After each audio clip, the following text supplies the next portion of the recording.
The night was silent on the Mongolian steppe, but behind the tent of the world's most feared conqueror, whispers carried darker stories than any battlefield could tell. Genghis Khan was known as the man who united warring tribes, a general whose armies crushed empires, a leader whose name spread terror across continents. But what history books often bury is what he demanded when the swords were sheathed and the fires dimmed. His empire was not only built on blood, it was built on desire, on acts that left scars just as deep as those from the blade.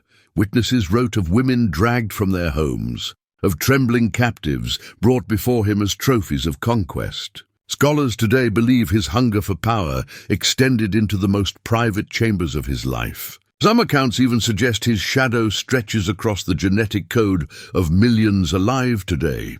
But how did one man's sexual practices become so infamous, so feared, so devastating? Tonight, we pull back the veil on the darkest side of Genghis Khan.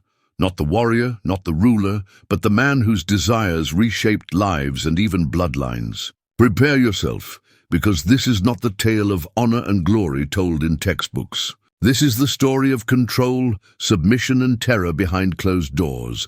To understand the shocking stories of Genghis Khan's private life, we first need to step into the world he ruled. The Mongol Empire rose in the early 13th century, stretching across Asia and into Europe.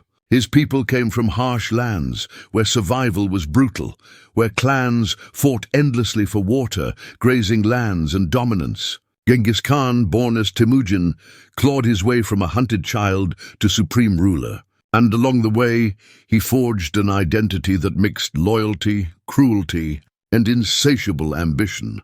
Mongol culture already carried traditions that outsiders found harsh. Women were sometimes taken as prizes in war, and marriage alliances were often secured through coercion or force. But Genghis Khan magnified these customs into something darker.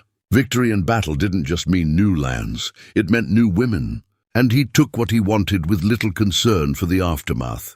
Chroniclers, such as Persian historians, wrote of his endless appetite for conquest, not just on the battlefield, but in the bedroom. Some even called his tent a place of trembling, where noble women, concubines, and captives alike were forced to serve his will. Scholars estimate he fathered hundreds, perhaps even thousands of children. His Y chromosome lineage, still detectable today, may be carried by more than 16 million men across the globe. This was power beyond swords, beyond politics. It was a form of domination that reached into the most intimate lives of those he conquered. And for those who fell under his rule, submission was not a choice, it was survival. Stories of Genghis Khan's sexual practices come mostly from foreign chroniclers, terrified witnesses and whispered accounts passed down through generations. While Mongol sources were often silent, Persian and Chinese writers revealed chilling patterns.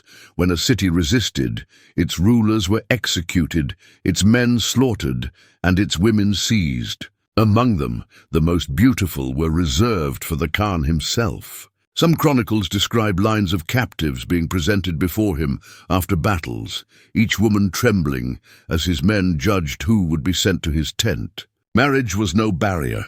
Wives of slain rulers, noble princesses, even daughters of defeated kings, all could be claimed as part of his spoils. One notorious story recounts how, after destroying the Khwarezmian Empire, he took noble women as concubines to humiliate his enemies. For Genghis Khan, sex was not merely about desire. It was a weapon, a mark of victory, a reminder that resistance led not only to ruin, but to submission of body and spirit. Yet, this brutality was not only aimed at enemies. Even within his own empire, loyalty was rewarded with women as gifts, binding his generals and warriors to him through shared spoils. This practice blurred lines between intimacy and power, reducing women to bargaining chips in an empire built on fear. But perhaps the most shocking detail lies in the sheer scale. Scholars argue his sexual legacy is visible in genetics today.